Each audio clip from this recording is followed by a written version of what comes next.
Okay, what am I doing now? Here I have a solution of Ultramarine from the previous, and this is what it's looking like underneath paper when it dries. It has a very amazing effect on paper. As you can see, it's still not dry. It's an oil-like substance that comes off my finger, but it has great potential for pigment. Now, I've tested the pH of a solution of a couple of grams of ammonia carbonate with a stir rod.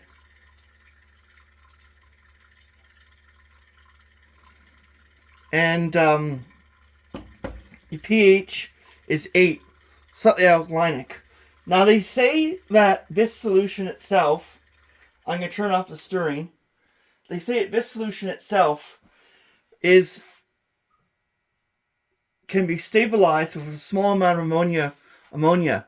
But if you add too much of a base to it, you could destroy the pigment because it's a sulfur complex. So what I'm going to do, and I really hope this doesn't destroy the pigment, we're learning from it. I have plenty of pigment to go with if this doesn't work. But we're going to slowly and very carefully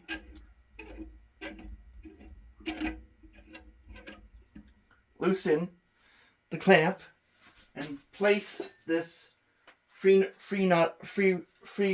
bottom flat round bottom flask away, and we're gonna basically, the temperature is dropping, but we're gonna basically put the light on there, and can you see now? It's very hard to see, but I'm gonna zoom in. Now I really hope this doesn't destroy the pigment, so you just add a very small amount at a time.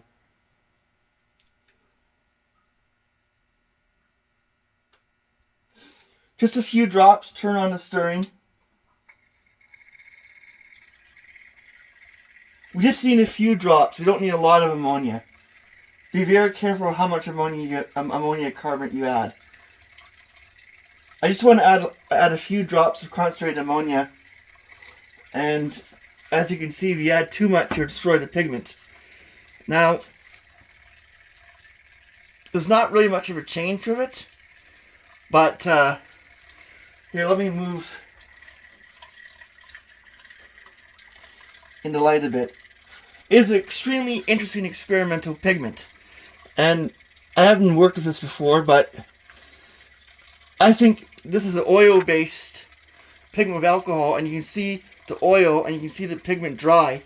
So this could be very interesting with different types of painting. I'm glad I bought this and discovered this. At the same time, what I'm going to do is put back the glass flask, turn off stirring because we don't want anything to be vibrating when we're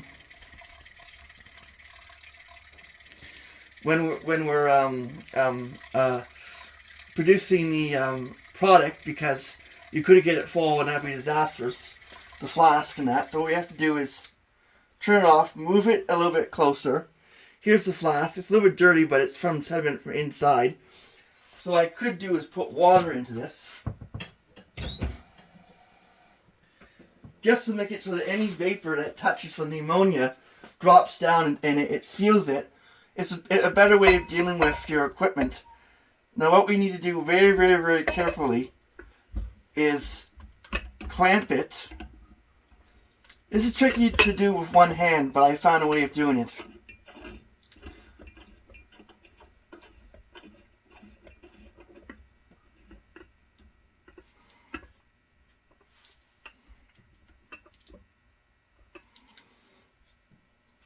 This way, can you see?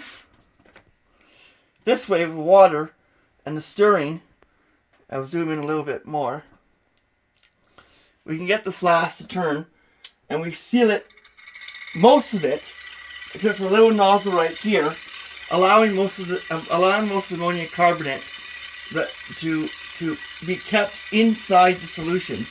Now it's not perfect, some of it might escape, but the ammonia carbonate at this kind of temperature, at 18 degrees Celsius, is not going to evaporate away that quickly, and it will stabilize with the alcohol, the oil carrier, and that. You're just adding a very small amount of water. You do not want to dilute the oil carrier too much. We just want to add a small amount of this material. This is a couple of grams of ammonia carbonate in about 125 milliliters of water. There's a little bit of oil from the carrier, but that doesn't really matter at this point.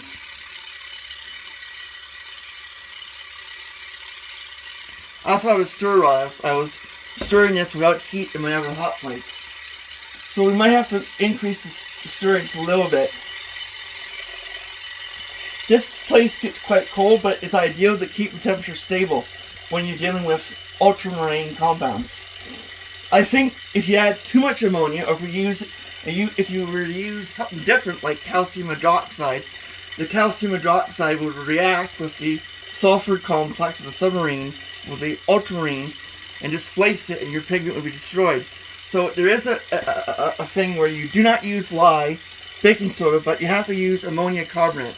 I would not recommend ammonium hydroxide because it's way too strong, and it's a dangerous chemical to work with. All the fumes, I don't really like working with ammonia that much too. I find it really annoying. And you got to wear, even with the proper safety goggles and face shield, the gas can penetrate your eyes and burn, and it's dangerous to work with. So I prefer ammonia carbonate. And with ammonia carbonate, you get this. It's fading. You get a pH about 8, which is ideal, which is a few drops to make this stable. Now, I don't know technically how long this dye will last, but I think it will last a few months to 6 months, 4 months, if we keep it in a brown bottle flask, sort of like this, and keep it away from light and keep it at cooler temperatures. This should work as a dye. That's what I'm working on. I should turn off this light because I don't want to expose it to excess light. I don't know if it's light sensitive. It might be, it might not be, but I don't want to take any chances with a dye. It's that expensive, but it does work. As you can see down here,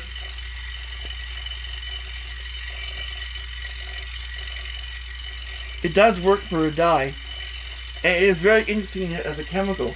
Now, the dye here, I'm going to demonstrate what would happen if you had a concentrated amount of dye.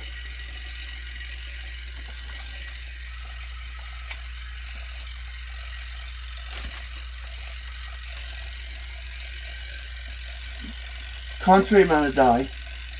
Just move this very carefully. Yeah. And we added a concentrated ammonia to it. Ammonia carbonate. Really concentrated ammonia. What would happen to the dye? Would it rapidly deteriorate? That's what I'm trying to figure out. Would this destroy the dye? I'm putting ammonia carbonate on it because I want to see, over a long period of time, will the ammonia carbonate destroy the pigments? The answer will probably be no, but we have to test it to make sure. This long term probably is stable. I might add a little bit more ammonia carbonate, but ammonia carbonate would be strongly recommended over other stuff. Again, you would not want to use any calcium hydroxide because it reacts with the sulfur complex of the silicon sodium salt and displace the sulfur-free ion and make a complex that wouldn't give you that. They say on Wikipedia and other sources that it's an S-free, sulfur-free complex ion with silicon and sodium that gets displaced. It's very complex chemistry and it'd be very hard to explain. We can put more of this solution, which is very, quite basic, and to see what happens over a long period of time. But I find this is interesting because you can basically create an effect, a dye, that'd be very cool to work with. As I say, thank you for watching this, and always be careful when working with pigments and dyes and ammonia. I'm not wearing gloves, and I'm wearing a face shield. You can't see it, but I am wearing protective goggles, and this isn't a really dangerous dye. If I was working with more dangerous chemicals, I would be wearing gloves, but this is fine for now. Again, thanks for watching this.